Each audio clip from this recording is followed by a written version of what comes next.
जय जगन्नाथ बंधुगण आज आम एमती एक विषय कथा हेबाकु जाउछे जहा शुणिले आपणक हृदय भक्ति रे भरीजिव।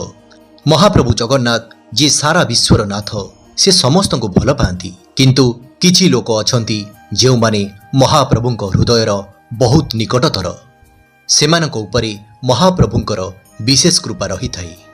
आजिर ई भिडियो रे आमे जानिबा केउ लोक मानकु महाप्रभु जगन्नाथ सबुठारु अधिक भल पाती एवं केमिति लोकंक डाक प्रभु सबुठारु प्रथमे शुणती।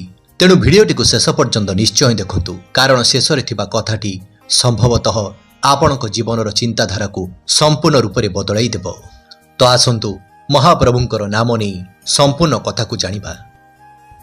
सरल आउ निष्कपट मनरे प्रभु को डाकुथिबा लोक बंधुगण जगन्नाथ को केवल बड़ बड़ पूजा किंबा महंगा भोगर आवश्यकता नहीं।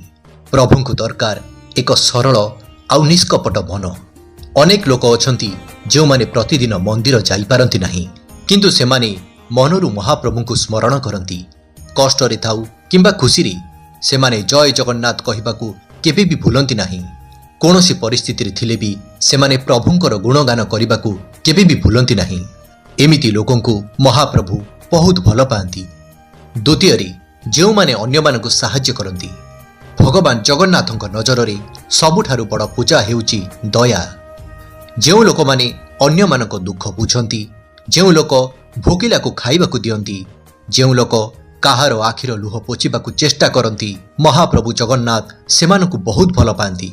केबे केबे आपण भाबुथिबे मु एते भल काम करूची तथापि मो जीवन रे एते कष्ट काहेकि एते दुख काहेकि किंतु मने रखंतु महाप्रभु सबु देखुछंती। कथारे अछि चका आखि सबु देखुची। महाप्रभुंकर देवार समय अलगा ही होई थाई। तेणु धैर्य धरंतु एवं मनरे महाप्रभुंक प्रति अतुट आस्था और विश्वास बनै रखंतु। देखिबे से आपनको सबु किछि देई देबे। बंधुगण जीवन रे समस्या समस्तक जीवन रे आसे। केबे टंकार समस्या, केबे संपर्कर कष्ट, आउ केबे निज लोकंकर विश्वासघातकता। एमिति समय रे अनेक लोक भगवान को भूली जाती किंतु किछि लोक अछंती जेउ माने भांगी पड़िले मध्य प्रभु को छाड़ती नहीं। सेमाने कांदी कांदी मध्य कहंती जय जगन्नाथ जय जगन्नाथ। एमिति लोकंकु प्रभु केबे भी एका छाड़ती नहीं। हेई पारे साहाय्य आसिबाकू समय लागे किंतु प्रभु निश्चय तांको जीवन रे चमत्कार करंती।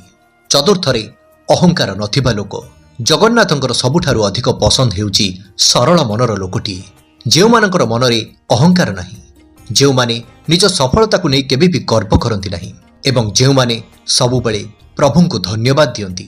एपरी लोकमानक उपरे प्रभु सबु बेले निजर कृपा दृष्टि बनै रखंती। मने रखंतु अहंकार मनीष को भगवान को ठारू दूरेई नहीं जाए एवं नम्रता मनीष को प्रभुंकर निकटतर करिथाए। पंचमरी जेउ माने खराब समय रे मध्य सत्कर्म करंती। एई दुनिया रे भल हेबा बहुत कष्टकर कारण भल लोक माने अनेक समय रे धोखा खाती किंतु जेउ लोक माने संपूर्ण भांगी पड़िला परे मध्य सत्यर पथ केबे छाड़ती नहीं महाप्रभुंक प्रति अतुट विश्वास आउ भल पाइबा बनै रखंती सेही परि लोक मानकु महाप्रभु जगन्नाथ बहुत पसंद करंती।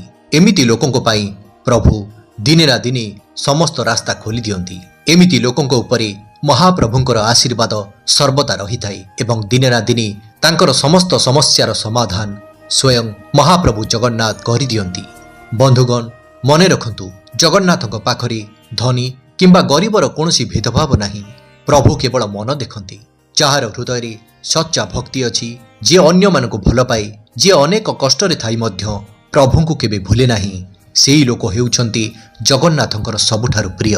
जदि आपण मध्य प्रभु को सच्चा हृदय रे भल पाती तेबे कमेंट बॉक्स रे जय जगन्नाथ अवश्य लिखंतु जहा द्वारा महाप्रभुंकर कृपा आपणक उपर होई परिबो। आशा करूछु आजिर ई भिडियोटी आपण मानकु भल लागिथिबो एवं आजिर ई भिडियोटीरु आपण बहुत किछि शिखिबाकू पाइथिबे। जदि भिडियोटी भल लागि थाए तेबे भिडियोटी को लाइक करिवे, निज बंधु एवं परिवार वर्गଙ୍କ सहित शेयर करिवे एवं एही परि आध्यात्मिक तथ्य पाइबा पई हमर ई दैवी शक्ति चैनल को सब्सक्राइब करिवे।